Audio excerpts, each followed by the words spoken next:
السلام علیکم. Welcome to your channel the darkness of eerie moments.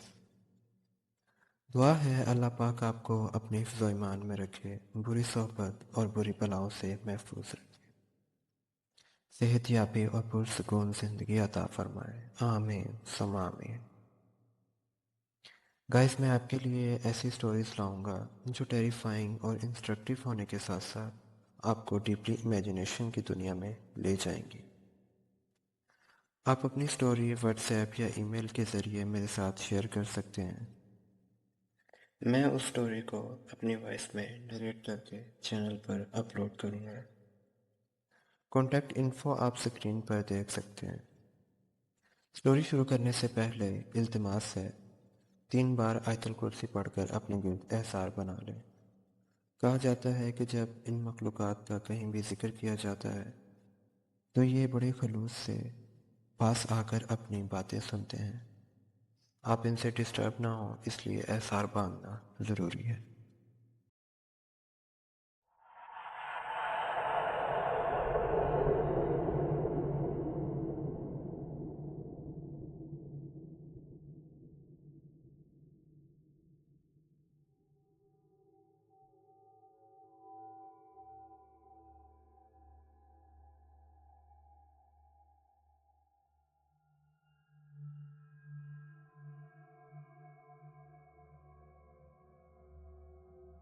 Guys, یہ story جنہوں نے میرے ساتھ شیئر کی ہے انہوں نے ہمارے لیے ایک میسیج بھی دیا ہے، اور یہ سٹوری ہمارے لیے ایک لیسن ہے. چلیے بغیر ٹائم ویسٹ کیے اپنی سٹوری کی جانب چلتے ہیں. میرا نام زارا ہے اور میں آج اپنی سٹوری آپ سب کے ساتھ شیئر کرنے جا رہا ہوں. سٹوری شروع کرنے سے پہلے میں آپ سب کو ایک ضروری ہدایت دینا چاہتی ہوں.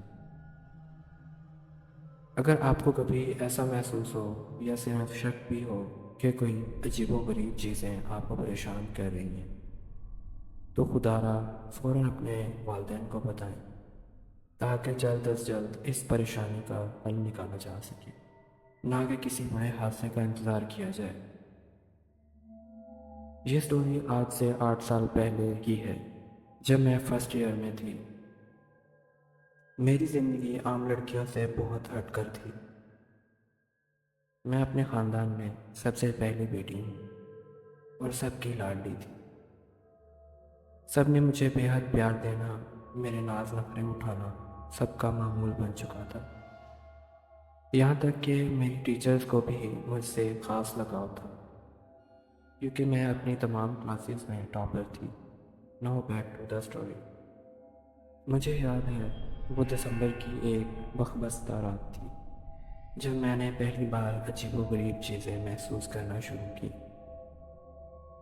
ہمارے گھر میں ہر وقت سکون رہتا تھا، لیکن اس دن کے بعد ہر چیز بدل گئی. رات کو جب میں سونے کے لیے لیٹتی ہوں مجھے محسوس ہوا جیسے کوئی میرے کمرے میں چل رہا ہے. کبھی کسی کے چلنے کی آواز، کبھی کسی کی گفتگو کرنے کی سرگوشیاں، اور کبھی کسی کے چیخنے کی دل دہلا دینے والی آواز. کبھی مجھے ایسا لگتا کہ کوئی میرے سرہانے آ کر کھڑا ہو گیا ہے، لیکن جیسے ہی میں اپنے کمرے کا لیمپ آن کرتی تو وہاں کوئی بھی نہ ہوتا. مجھے ایسا لگ رہا تھا جیسے میں کوئی خواب دیکھ رہی ہوں.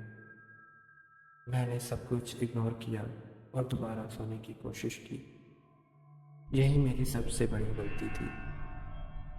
پھر کچھ دن بعد کچھ ایسا ہوا کہ یہ بتاتے ہوئے میرے رونگٹے کھڑے ہو رہے ہیں. ایک رات میری اچانک آنکھ کھلی تو دیکھا کہ میرے کمرے کی چھت پر کوئی سایہ لہرا رہا ہے. میں چیخنا چاہتی تھی مگر میرے لب سن چکے تھے. میں بالکل ساخت ہو چکی تھی، میری سانس رک رہی تھی. وہ لمحہ اتنا اذیت ناک تھا کہ میں بیان نہیں کر سکتی. مجھے ایسا لگ رہا تھا جیسے میرے جسم پر کوئی بہت بھاری پتھر رکھ دیا گیا ہو، جس کی وجہ سے میں ہلنے سے قاصر تھی. پھر اچانک وہ سایہ غائب ہو گیا. میں نے زوردار چیخ ماری اور زاروں کی طرح رونے لگی. میرے والدین فوراً گھبرا کر میرے پاس آئے، لیکن میں اتنی خوفزدہ ہو چکی تھی کہ کچھ بھی بتانے کے قابل نہیں تھی۔ میرے ساتھ جو کچھ بھی گزرا تھا میں اسے الفاظ میں بیان نہیں کر پا رہی تھی۔ پھر کچھ دن تک تو سکون رہا اور میں بھی اس رات والے واقعے کو بھول چکی تھی، لیکن پھر گھر میں عجیب و غریب چیزیں ہونا شروع ہو گئیں۔ اکثر رات کو برتن گرنے کی آوازیں آتی، کچن سے کھانا پکانے کی آوازیں۔ میں جو چیز جہاں رکھتی وہاں سے نہیں بلکہ کسی اور جگہ سے ملتی۔ اکثر چیزیں تو مکمل طور پر غائب ہو جاتی۔ کبھی کوئی میری کتابیں پھاڑ دیتا تو کبھی میرا دوپٹہ خود ہی میرے گلے کے گرد لپٹنے لگتا۔ میرے جسم پر کچھ ایسے نیل پڑنے لگے جن کا کوئی سبب نہیں تھا، جیسے کسی نے ناخن سے میرا گوشت نوچ لیا ہو۔ مگر سب سے خوفناک بات یہ تھی، جب بھی میں آئینے میں اپنا چہرہ دیکھتی تو وہ عجیب و غریب بدلا ہوا نظر آتا، لیکن جب میں کسی اور کو اپنا چہرہ دکھاتی تو انہیں سب کچھ بالکل نارمل لگتا۔ صرف مجھے ہی اپنا چہرہ عجیب سا دکھائی دیتا تھا۔ میں یہ سب سہ رہی تھی، یہ سب کچھ صرف میرے ساتھ ہی کیوں ہو رہا تھا؟ پھر وہ رات آئی جب اس سائے نے اپنا آپ مجھے ظاہر کروایا۔ وہ لمحہ ایسا تھا جیسے میری روح جسم سے نکلنے والی ہو۔ وہ قدآور، خوفناک اور عجیب الخلقت مخلوق تھی جس کی آنکھیں انگاروں کی مانند دہک رہی تھی۔ وہ اپنی خوفناک آواز سے ہنس رہا تھا کہ اس کی آواز میرے جسم کو سردی سے اکڑا رہی تھی، جیسے میری ہڈیاں جکڑ گئی ہوں اور خون رگوں میں جم گیا ہو۔ وہ مجھے ایسے کھو رہا تھا جیسے مجھے نوچ کھائے گا۔ اس کی آنکھوں میں ایک عجیب سی وحشت تھی، ایسی وحشت جو روح تک سرایت کر جائے۔ لیکن عجیب بات یہ ہوئی کہ میں اسے بند آنکھوں سے دیکھ رہی تھی، کیونکہ جب وہ غائب ہوا تو میں نے آنکھیں کھولی۔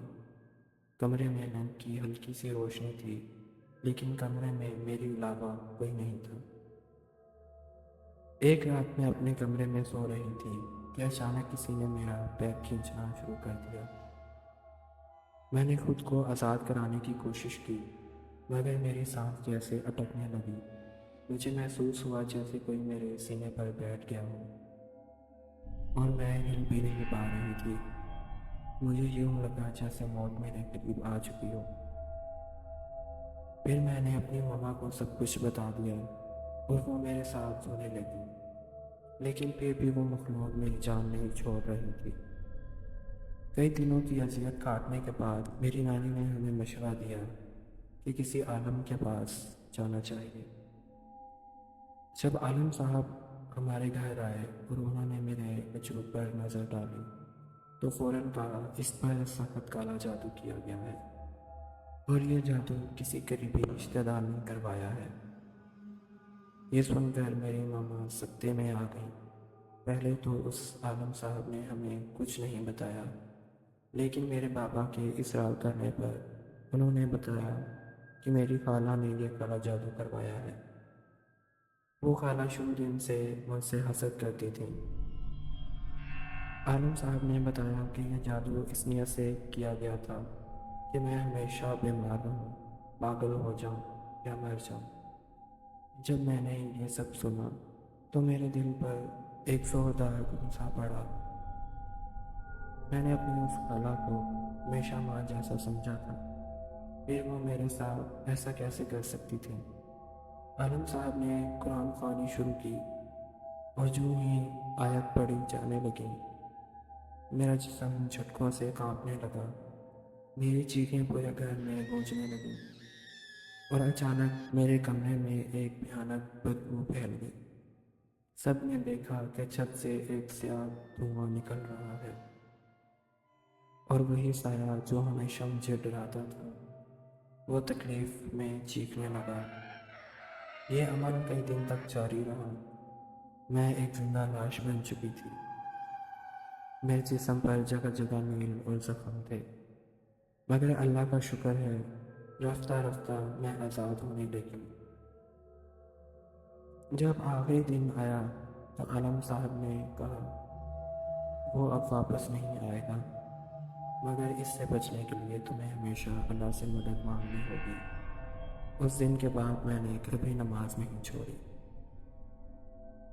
گائز، یہ سٹوری صرف ایک ہانٹڈ ایکسپیرینس نہیں بلکہ ایک سبق ہے کہ حسد اور جادو کسی کو برباد کر سکتا ہے۔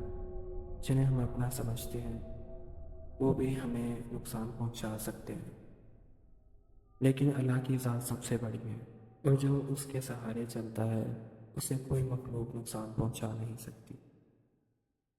میں آج بھی اس واقعے کو یاد کر کے کام جاتی ہوں، لیکن یہ جانتی ہوں کہ اللہ نے مجھے اس آزمائش سے بچا لیا۔ مگر آپ کو بھی کبھی ایسا کچھ محسوس ہو تو فوراً اللہ کی پناہ مانگے، کیونکہ شیطان کا مار صرف اس پر چلتا ہے جو کمزور ہو۔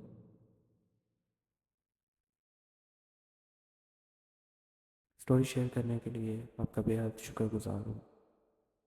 میری دعا ہے اللہ پاک آپ کو اپنے حفظ و ایمان میں رکھے۔